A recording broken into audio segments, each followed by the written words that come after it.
விளக்கேற்றுவதில் இவ்வளவு விஷயம் இருக்கா? இருக்கே. அது என்னவென்று தெரிந்து கொள்வோம் நம்முடைய கதை நேரத்தில். விளக்கு எரிந்த வீடு வீணாய் போகாது என்று ஒரு பழமொழி உள்ளது. நாம் வீட்டிலும் கோவிலிலும் ஏன் விளக்கேற்றுகிறோம் தெரியுமா? தீபத்தின் சுடருக்கு தன்னை சுற்றியுள்ள தேவையற்ற கதிர்களை, அதாங்க நெகட்டிவ் எனர்ஜிகளை ஈர்க்கும் சக்தி உண்டு. அவ்வாறு ஈர்க்கும் போது நம்மை சுற்றி பாசிட்டிவ் எனர்ஜி அதிகரிக்கும். நம் சுற்றுப்புறம் தெளிவாகவும் பலத்தோடும் காணப்படும்.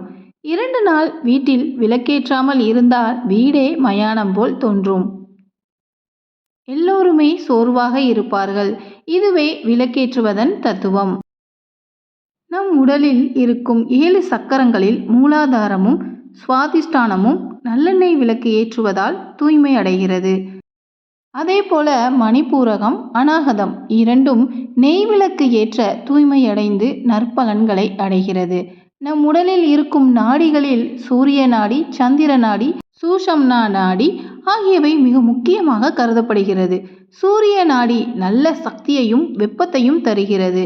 சந்திர நாடி குளுமையை தருகிறது. சூஷம்னா நாடி அந்த பரம்பொருளுடன் சம்பந்தப்பட்டு ஆன்மீக பாதையை வகுக்கிறது.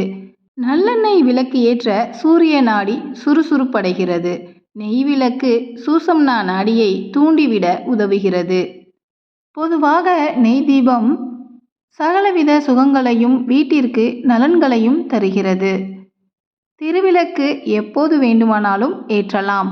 இதற்கு தடையேதும் இல்லை. ஆனால் பொதுவாக மாலை 6:30க்கு ஏற்றுவதே நமது மரபு. இதை கருக்கல் நேரம் என்பர். சூரியன் மறைந்ததும் சில விஷ சக்திகள் சுற்றுச்சூழலில் பரவி வீட்டிற்குள்ளும் வர வாய்ப்பிருக்கிறது. ஒளியின் முன் அந்த விஷ சக்திகள் அடிபட்டு போகும். எனவே அந்நேரத்தில் விளக்கேற்றுகின்றோம் என்பது அறிவியல் உண்மை. அமெரிக்காவில் இருக்கும் தன் மகனின் வீட்டுக்கு சென்றிருக்கும் ஒரு தாய் மாலையில் தன் மகனும் மருமகளும் தாமதமாக வீட்டுக்கு வருவதை பார்க்கின்றார். இருவரும் வேலைக்கு செல்பவர்கள். ஒரு நாள் மகன் முன்னதாகவும் ஒரு நாள் மருமகள் முன்னதாகவும் வருவார்கள். ஒரு நாள் மகனை அழைத்து தாமதமாக வரும் காரணம் கேட்க, உனக்கு இதெல்லாம் புரியாதுமா, எங்கள் இருவருக்கும் பயங்கர ஸ்ட்ரெஸ், இருவரும் கவுன்சிலிங் போய் வருகிறோம். 1 மணி நேரத்துக்கு அந்த டாக்டருக்கு கொடுக்கும் தொகை அதிகம். மிக சிறந்த டாக்டர், அவரது சிகிச்சையில் எல்லாம் சரியாய்விடும் என்று கூறினான். அதற்கு அந்த தாய், நாளை அந்த டாக்டரை பார்க்க போக வேண்டாம் என்றும் சீக்கிரம் வீட்டுக்கு வர வேண்டும் என்று கூறினார்.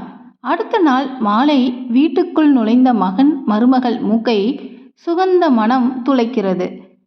இருவரையும் கை கால் கழுவி உடை மாற்றி பூஜை அறைக்கு வருமாறு தாய் கூறினார்.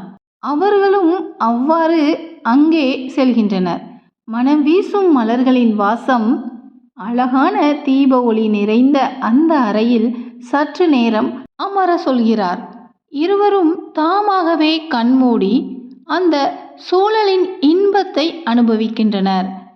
பின் கண் திறந்தபோது கவுன்சிலிங்கில் கிடைக்காத அமைதி கிடைத்ததாக சொல்ல தாயார் மகிழ்ந்தார். ஆகவே விளக்கு ஏற்றினால் வினை தீரும்.